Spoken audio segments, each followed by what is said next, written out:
Hey guys, today we will be discussing about how to approach a case of refractory rickets. So this question, whenever you see a rickets question, it feels as if you know about rickets because you have been reading about it from your school days, your undergrad days. But when you put pen to paper, you find that you are hardly able to gather your thoughts and write down points. And whenever you get a case of child who is not responding to your vitamin D treatments, then again you are at a loss as to how to proceed. So in this lecture, that is what we are going to see. It is basically a clinical and laboratory approach to refractory rickets. How do you define rickets first? Rickets is defined as defective mineralization of cartilage at growth plate. So this is a disorder of growing bones. So when a child comes with rickets, you treat the child with adequate courses of vitamin D, and the child is not showing a response after 3 months, then you call it as refractory rickets. So now here is the question. What do you mean by adequate course of vitamin D treatment, and what do you mean by lack of response? Adequate courses of vitamin D. So this is a recommendation. So when you have a child with rickets, you initially give the benefit of doubt for a nutritional rickets and you treat the child with vitamin D. Always remember to include calcium, because whenever you give vitamin D needs calcium for mineralization of bone. If you don't supplement calcium, the child ends up with something called as hungry bone disease. Coming back to the dosages. It's divided as 1 month to 1 year, 1 to 12 years, and more than 12 years. In daily dosage, you give for 12 weeks. In weekly dosages, you give for 6 weeks. Weekly dosage is easy enough. It is 60,000 international units across age groups, not for neonatal age group. In daily dosages, it is 2,000 units for less than 1 year, 2,000 to 6,000 units for less than 12 years, and 6,000 units for more than 12 years. For daily dosage, it is 12 weeks. For weekly dosage, it is 6 weeks. Calcium, you given a dose of 20 to 75 milligram per kg of elemental calcium per day in 3 divided doses.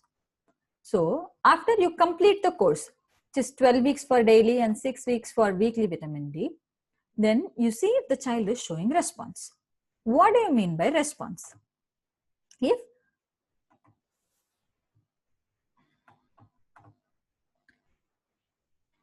this is Stoss therapy, and in Stoss therapy, we give high dosages of vitamin D. This is not recommended currently. Consider using this only if the child is having malabsorption or if there is definite concerns about compliance. What do you mean by lack of response? After treatment, the child is expected to show a white zone of calcification radiologically by 4 weeks. If this white zone of calcification is absent even by 3 months, that is 12 weeks, then you consider it as a lack of response. Before going into the actual approach to refractory rickets, some basic physiology is required for us to understand. So from sunlight, whatever vitamin D you get, and from diets, whatever vitamin D you get is converted by 25 hydroxylase in liver to 25 hydroxy vitamin D. Okay.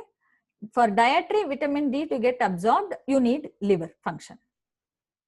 25 hydroxy vitamin D gets converted to 125 hydroxy vitamin D with the help of 1-alpha hydroxylase in kidney. This 1-alpha hydroxylase is supported by parathormone and low phosphorus, whereas it is inhibited by fibroblast growth factor. Remember this point. This 125 hydroxy D is the active form of vitamin D which is required for functioning in bone, kidney and intestine. How does it happen? In kidney, vitamin D increases absorption of both calcium and phosphorus. In bone, as we already know, it helps in mineralization. And in intestine, again it increases the absorption of both calcium and phosphorus. What about parathormone? Parathormone increases calcium absorption in kidney, but it increases excretion of phosphorus. Remember that. Phosphorus absorption is decreased in kidney or excretion is increased in kidney. So phosphorus loss caused by parathyroid. In bone, it mobilizes the calcium to blood, basically increasing the serum levels of calcium. In intestine, it increases the absorption of with your calcium and phosphorus with the help of vitamin D. So in bone, what happens? Osteoblast, which is the bone forming cells, lay down the osteoids. Osteoclasts are bone remodeling cells which mobilize the calcium to serum, and osteoid is mineralized with calcium, and for this action vitamin D is important. If this mineralization is not happening, what happens? The osteoid remains at the growth plate, isn't it so? And without mineralization, this osteoid will keep on accumulating. Hence, there is widening of your growth plates or just beneath the metaphysis. This is the basis for all your radiological changes in rickets. This osteoid will not be able to bear weight. Hence, you find the widening, the cupping, fraying, etc. Coming to causes. This is a huge table in Nielsen, and just looking at it, it literally spins my head. And imagine trying to recall this during an exam where you have to write an answer within 5 to 10 minutes. It's nearly impossible. So how do you remember this? When you see this, you are at a loss, isn't it so? Remember this. I am at loss. This is a mnemonic. How? I'll tell you. So either there is inadequate intake, whatever it may be, calcium, phosphorus, vitamin D, or you're taking it in, but it is not getting absorbed. It can be a problem in the intestine, or it is not getting metabolized. You're taking it in, it is getting absorbed, it is not getting converted to its active form. Next, there is impaired action. Even after getting converted, it is not able to act at end point. Vitamin D resistance or parathyroid, etc. Next, everything is fine, but there is loss somewhere. The loss is usually in the kidney. Okay.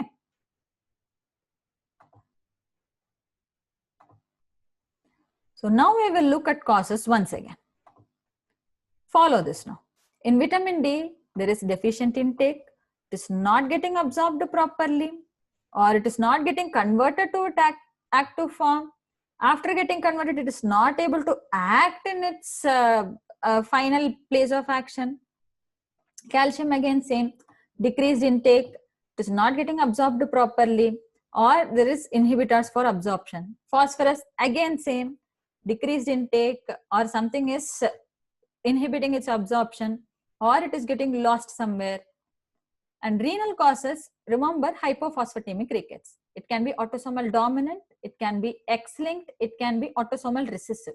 In autosomal recessive type of hypophosphatemic rickets, there will also be calcium loss, meaning hypercalciuria. So how to approach? Refractory rickets. You know this child has not responded. So what do you do in such a case? In such a case, you initially rule out the important causes, which is renal failure and RTA. Renal failure, how do you do? Do a serum creatinine and look for blood urea. If it is elevated, it is renal failure. So you have ruled it out. Suppose creatinine is normal. Do a ABG. This child will have RTA. RTA children usually present with short stature, failure to thrive, and typical rickets feature, especially distal RTA. And you will not miss a case of RTA. Suppose ABG is normal. What do you do then? If ABG is normal, consider calcipenic rickets, phosphopenic rickets, and in rare cases, pseudohypoparathyroidism. I will be discussing only on calcipenic and phosphopenic rickets. Remember, RTA is also a type of phosphopenic rickets. For each of us to approach a case, I have put it as a separate column with acidosis presentation.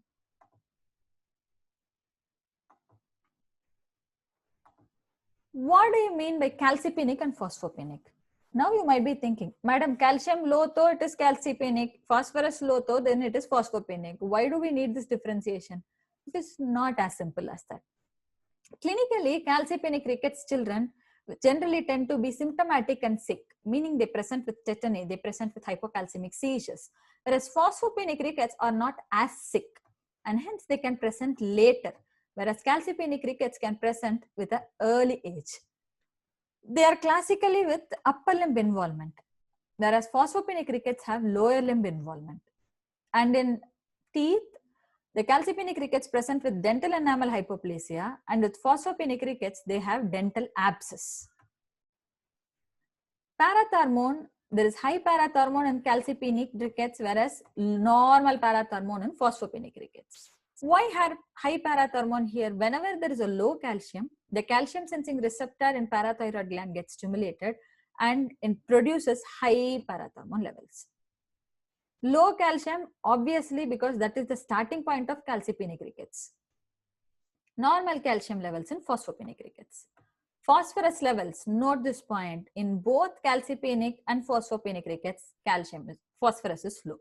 So how do you differentiate them? The important investigations will be parathormone and calcium. Again, there is a small caveat here. We will see why low phosphorus in both first. Whenever there is low calcium, parathormone is stimulated. When parathormone is stimulated, what happens in kidney? Calcium reabsorption happens and your phosphorus excretion happens. So there is low phosphorus. Despite it being a calcipenic rickets, due to parathormone, there will be low phosphorus. And remember the next point, calcium reabsorption is also happening. So there can be near normal calcium levels in calcipenic rickets. The initiating event might be a low calcium, but as parathormone gets stimulated, there can be normal calcium levels in calcipenic rickets also. So ultimately, you end up with only parathormone being the differentiating factor between your calcipenic and phosphopenic rickets. So parathormone high, it is calcipenic. If it is normal, it is phosphopenic. I put this star because in early stages of X-linked hypophosphatemia, there can be increased parathormone, but later on it becomes normalized. So let us see how to approach them separately. Calcipenia, low calcium initially. So is it a problem with vitamin D or is it a problem with calcium? This is what we need to know. So for that, do a 25 hydroxy vitamin D levels. 25 hydroxy vitamin D, it represents the body store of vitamin D. Whenever it is low, you know that whatever vitamin D you are taking through diet or through sun is not getting converted to 25 hydroxy vitamin D. So there is a problem in liver. There is a problem in 25 hydroxylase. Suppose this vitamin D is normal or high. So it is getting converted till 25 hydroxy vitamin D. What is happening to the next step? You look at 125 vitamin D. If it is low, then the next step is defective, that is in kidneys. I'm sorry. That means there is a 1-alpha hydroxylase deficiency. Suppose this 125 vitamin D is very high, then till the last step, the metabolism is happening properly. It is getting converted to active form, but there is resistance to action. Correct? Suppose this is turning out to be normal or just mildly elevated. Then you suspect there is a dietary calcium deficiency or this patient has received recent treatment with calcium supplements. Okay, vitamin D supplements. So this is how you approach a calcipenic rickets. Next, coming to phosphopenic rickets. Phosphopenic rickets, there is low phosphorus. Okay, you are thinking it might be kidneys. So you look at kidneys and see if something else is getting lost. If other things like glucose, amino acids, etc. are also getting lost, then you know this is a tubular defect, renal tubular acidosis. So you have ruled out everything else. Only phosphorus is getting lost somewhere. You are seriously suspecting kidney. Is kidney the villain here or is it trying to be the hero? If it is trying to be the hero, then it means kidney is reabsorbing. How do you know? You do a tubular reabsorption of phosphate or tubular maximum phosphate by GFR ratio. Tubular reabsorption phosphate literally means that how much tubules are reabsorbing phosphate in simple terms. If it is reabsorbing, that means kidney is functioning properly, but still phosphorus is low. Either it can be because of intake less or malabsorption. When will intake be less? In a preterm baby who's exclusively given only breastfeeding without any supplements, this child can go on to have phosphopenic rickets. Or children on elemental diet like neocate can have phosphorus deficiencies. So this is kidney being hero. What if kidney is the villain here? Kidney is losing phosphate, meaning tubular reabsorption of phosphate is very, very less. Then you go on to do 125 vitamin D. Now this is looking very odd for you guys. Let me explain. Your renal losses, if you recall, the causes were phosphotemic rickets.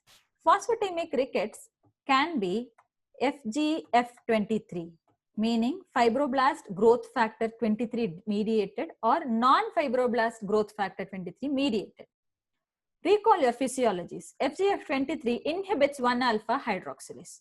So anything FGF23 mediated causing rickets will also inhibit your 1-alpha hydroxylase. So your 125 vitamin D will be low.